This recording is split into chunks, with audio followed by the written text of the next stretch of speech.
50 and beyond. Aging gracefully. Different people have their own different experiences.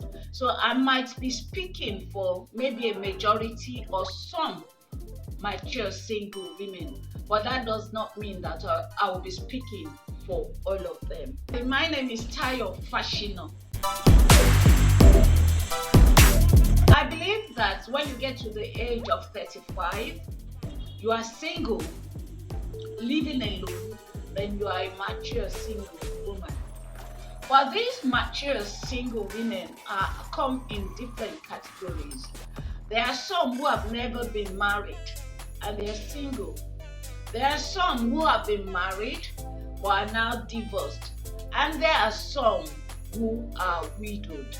But they all are single women, living alone or living with relatives or living with their own children.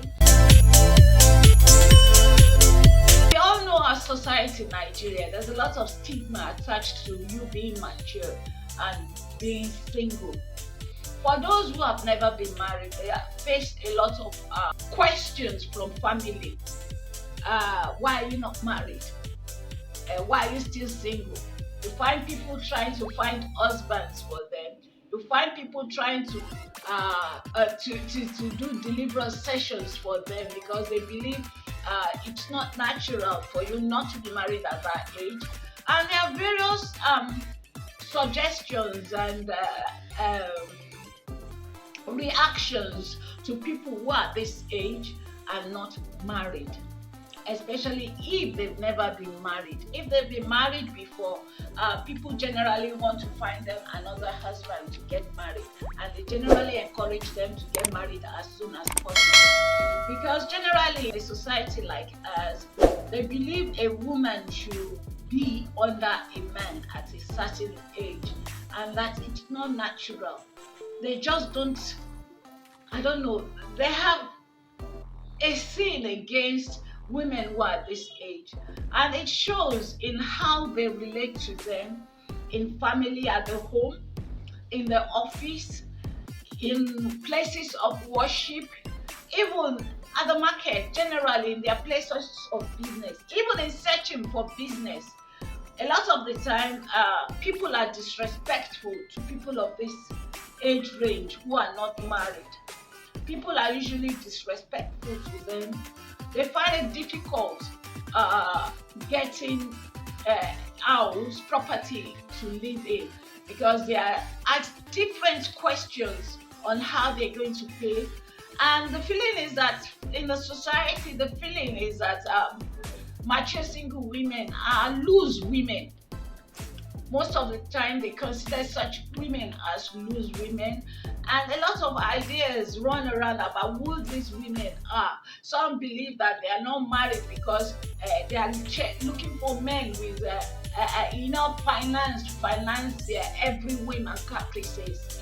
There are lots of negative ideas about who these women are, and it affects how people relate with them. Sometimes if they are opinionated, they are given different types of names because they are opinionated. Sometimes they might not even find employment because in some places they say they don't want a woman who is single, they want a married woman. Sometimes you might even find in church, they believe in places of worship, they believe they are not worthy of some positions or they are not worthy enough. And they believe generally that they are loose, they can't be themselves. They believe they should behave in a certain way. If you are a mature single woman and you're that kind of person that is very vivacious, you get called all sorts of names just because of your personality type. You are expected to be, how can I? You are expected to stay quiet, to be silent most of the time. If you are opinionated, they call you all sorts of names. But the thing is, you as a mature single woman, you tend to grow thick skin.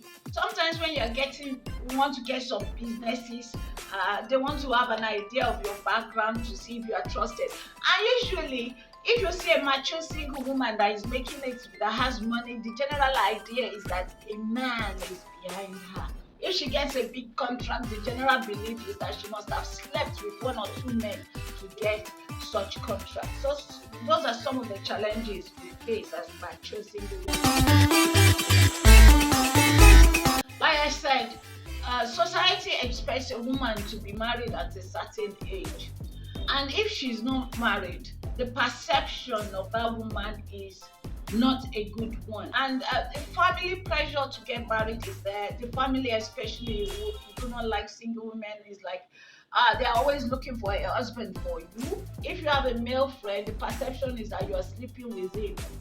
A mature single woman cannot have a male friend and not be having anything to do with him. That's a perception of the society. Women who are not submissive, yes, I forgot to add that. They say the women are not submissive. That's why they are not married. Of course, if you've been in situations where repeatedly you've been made not to feel not enough, not good enough, you'll be made to feel because you're not married, you must be a person who is not submissive, you must be arrogant, that's why you're not married, or you must be somebody with a bad character. If you're a mature single woman and when you go to a place, the first thing they will think is that this woman must be loose, that's why she's not married, or so long as she's a single woman, she must be loose. Of course, such perceptions, such stigmas, you want to rent a place, they might not be willing to give you that place except you bring somebody who stands to you for you as a guarantor. Of course, such attitude will begin to affect your self-esteem because you will begin to feel that you're not good enough. You begin to feel that there must be something wrong with you, really and truly. That's why you're not married. Because on a daily basis, you get people who like to let you know this subtly or just like that. They say it to you. Some can be subtle about it. And every day, wherever you go, at work, in the office, at home, even in places of worship, you are made to feel as if you lack something in your life. You are not enough. You are not good enough. That's why you're not married. That those who are in men's houses are better than you. It begins to affect your self-esteem. It begins to affect your mental health. That's why you find such people sometimes in desperation, they get involved in such a lot of other relationships. They're finding that man, they're moving from one man to another, not because they want to move from one man to another, but because they've become desperate. They are not watching before they leap. So I'm just using this opportunity to tell my sisters, you are enough, you are good. You are enough. Do not let the society push you into a corner that you now start behaving in a way that you would not normally behave. Do not let the society destroy your self-esteem so much that you are seeking validation from society by getting a man. Stop seeking for validation that way. A man will come when the Lord sends one to you. Get a man of your own, but do not be desperate for one. Sometimes mature single ladies, there are misconceptions, like I said, that they are loose, they are not submissive, they are arrogant. They call them all sorts of names. They even say they are all lesbians sometimes. So because of this misconception, sometimes these mature ladies find it difficult to even be friends with each other. Because once you see two women moving together now, the society calls them lesbians. And they could be supportive of each other. They can't be too close to men too. Because to society, every man they are close to, they are sleeping with. You can't look at it like that. You can't be close to a woman, you can't be close to a man. If you are close to a woman, they say she's a lesbian, that's why she's not married. If you are close to a man, they say she's sleeping with that woman's husband, she's sleeping with that guy. So it's a really bad situation. These misconceptions of mature single women by the society impacts on them in their relationships with others, and invariably it will affect their mental health, because usually they now tend to live a lonely life. They stay alone. For them, those of them who do not have enough self-confidence to just ignore the society and do whatever they want to do, it impacts on them negatively. What I will tell you first is to have love for yourself, self-love. Be confident in yourself, and have a well-balanced self-esteem. When you find that you have a well-balanced esteem, you have love for yourself, and you love yourself, you know what you want. You find out that society will not dictate what you should do or what you should not do. So, balancing what society expects from you. Of course, society does not expect anything good from you. Are you going to focus on what society expects you to be, or how they're expecting you to behave, or how they have made up their minds about who you are? You are not even there to. You are not even. You should not even live your life to try and disprove them. You should live your life to fulfill your own aspirations, to make yourself happy. After God, it is you. What pleases you? So long as you're not living against the will of God in your life, what pleases you? What do you want to do? Because really, when you start considering a society, that means you're seeking for their validation. Society will never validate you. So if you are looking at what they are expecting from you, and you are using that to dictate what you aspire to be, or watch how you behave, or how you will never be happy. You can never be happy. What strategies, as you call it, are used to overcome such is to ignore them. It took me some time to get to this place. It's a journey of it's a journey where you begin to realize who you are, what your potentials are, what your gifts are, who you really are, and not what the society calls you. It's a journey of self-discovery. It's not easy. It takes time.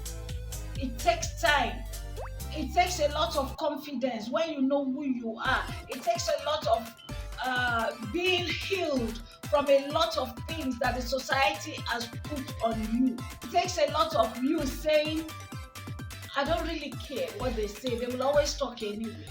Let me do me, and let me be me. Society should stop labeling mature single women. Just look at them as individuals who are trying to make a way for themselves. Stop labeling them as irresponsible. Stop labeling them as not capable of doing things. If that is there, it will be easy for women to do things, to get loans for their businesses like men. Usually, generally, men find it easier in the society more than women. And when you're not immature single women, you have double, like I say, double wahala. You're a woman and you're not single and you're not mature. The first thing I would say is, can we trust this lady in any business deal? Please stop looking at mature single women as being not enough, as being different, as being not trustworthy. And that colors anything they want to do with them. It colors it, whether it be at business, whether it be at work, whether even be at places of worship. It colors the kind of responsibilities they give to them, or what they expect from them. So please do give them as much opportunities as you give other people, because they are as capable as other people. You find all sorts of people everywhere. So it's not single mature women that are full of problems or whatever. And when you see them, do not let their status be the first thing you start talking about them. Do not advise them to want to on getting married. Some people start advising you. Some people want to start prayer chains for you. Please don't do that. That affects their mental health. They know they are not married, but they can live fulfilling lives if we let them live these fulfilling lives. It's the attitude of people towards them that affects their self-esteem and mental health. If society begins to treat them just like the next person, they will not have issues with their self-esteem and mental health. But the first thing that society lets them know is that because you are single, they begin to associate with them in a different manner. They begin to insinuate things that are not true about them, and these are the things that affect them emotionally, mentally, and everything. I thank you for inviting me to be on 50 and Beyond. Thank you very much.